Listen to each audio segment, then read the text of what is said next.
السلام علیکم ورحمۃ اللہ تعالی وبرکاتہ۔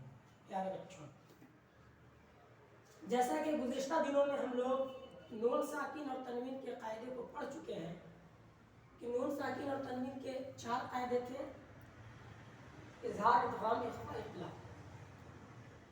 اب قرآن شریف کے صحیح پڑھنے میں ایک بہت بڑا رول میم ساکن کے قاعدے کا بھی ہے۔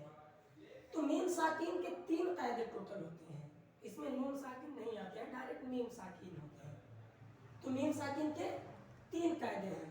اب پیارے بچوں میں ایک بار پھر ذہن نشی کراتا چلوں کہ ساکن اسے بولتے ہیں جس پہ جزم آ جائے، جس حرف پہ جزم آتا ہے اس حرف کو ساکن بولتے ہیں۔ جیسے یہ نون ہے، ٹھیک ہے، اور یہ جزم ہے، یہ جزم نون پہ آ گیا تو یہ نون ساکین ہو گیا۔ اسی طرح میم ہے یہ، اور میم پہ جزم آ گیا تو یہ میم ساکین ہو گیا۔ لام ہے، لام پہ جزم آ گیا تو یہ لام ساکین ہو گیا۔ تو ہمیں میم ساکن کو لے کے چلنا ہے، ٹھیک ہے نا پیارے بچوں، کہ میم ساکن کے بعد ان میں سے کوئی حرف آئے تو میم ساکن کا ادغام ہوگا یا پھر اخفاء ہوگا یا پھر اظہار ہوگا۔ اب یہاں سنتے ہیں۔ تو میم ساکن کا ٹوٹل 3 قاعدے ہیں۔ پہلا ادغام شفوی، دوسرا اخفاء شفوی، تیسرا اظہار شفوی۔ ادغام شفوی، ادغام شفوی کسے کہتے ہیں اسے سمجھنے کی ضرورت ہے۔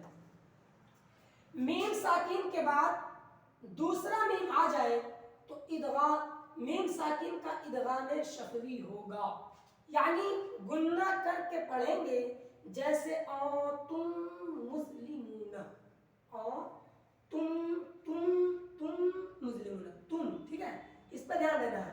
یہاں پہ ہمارا ادغام شفوی ہو رہا ہے، تم ہے، اور میں اخفاء ہو رہا ہے، وہ اخفاء کا قاعدہ نون ساکن کا قاعدہ لگے گا وہاں۔ تو ہمیں یہاں دیکھنا ہے تم مسلمون، یعنی گننا کر کے پڑھیں گے۔ تو میم ساکن کے بعد دوسری میم آ جائے تو میم ساکن کا ادغام شفوی ہوگا، یعنی گننا کر کے پڑھیں گے، جیسے تم مسلمون۔ انتم مسلمون نہیں بول سکتے ڈائریکٹ، اگر اس طرح بولیں گے تو قرآن شریف کو ہم غلط پڑھنے والوں میں شمار کیے جائیں گے۔ تو یہاں پہ ہوگا تم مسلمون، تھوڑا رک کر، دونوں کو ملانے میں تھوڑا دیر رکیں گے، یعنی گننا کر کے پڑھیں گے۔ دوسری قسم ہے اخفاء شفوی، ٹھیک ہے۔ تو میم ساکین کے بعد حرف با ہے، میم ساکین یعنی یہ میم ساکین ہے، اس کے بعد کیا ہے؟ با ہے۔ با ہے تو میم ساکین کا اخفاء شفوی ہوگا، یعنی گننا کر کے پڑھیں گے، جیسے کنتم بھی، کنتم بھی، کنتم بھی۔ دیکھیں یہاں پہ میں بڑا لکھ دیتا ہوں،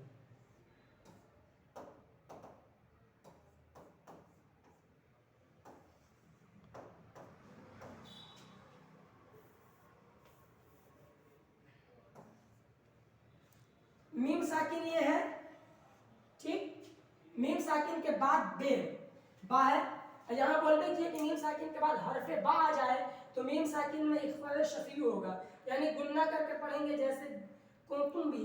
تو کنتم، کن یہاں پہ کن نہیں بولیں گے، یہاں پہ کن اس لیے نہیں بولیں گے کہ یہاں پہ اخفاء ہو رہا ہے، اور یہ نون ساکن کا اخفاء ہو رہا ہے، گزشتہ سبق میں جو پڑھے تھے اس کا اخفاء ہو رہا ہے یہاں، ٹھیک ہے۔ یہاں بھی اخفاء ہو رہا ہے، لیکن یہاں میم ساکن کا اخفاء ہو رہا ہے اور یہاں نون ساکن کا اخفاء ہو رہا ہے۔ تو میم ساکن کے بعد با ہے تو میم ساکن کا اخفاء ہوگا، یعنی اخفاء شفوی ہوگا، جیسے کنتم بھی، ٹھیک ہے۔ تیسرا قاعدہ ہے اظہار شفوی، اظہار شفوی۔ میم ساکن کے بعد با اور میم کے علاوہ کوئی حرف آ جائے تو میم ساکن میں اظہار شفوی ہوگا، یعنی گننا نہیں کریں گے، ایسے ہی پڑھ دیں گے۔ جیسے یہاں شروع میں میم آ رہا تھا اور سیکنڈ والا قاعدہ میں با آ رہا تھا، اور تھرڈ قاعدہ میں یہ بول رہے ہیں کہ میم اور با دونوں کے علاوہ کوئی آنا چاہیے، تب یہاں پہ اظہار شفوی ہوگا، یعنی گننا کر کے نہیں پڑھیں گے۔ جیسے ہم فیہا، اب میں آپ کو یہاں لکھ کر بتاتا ہوں، ہم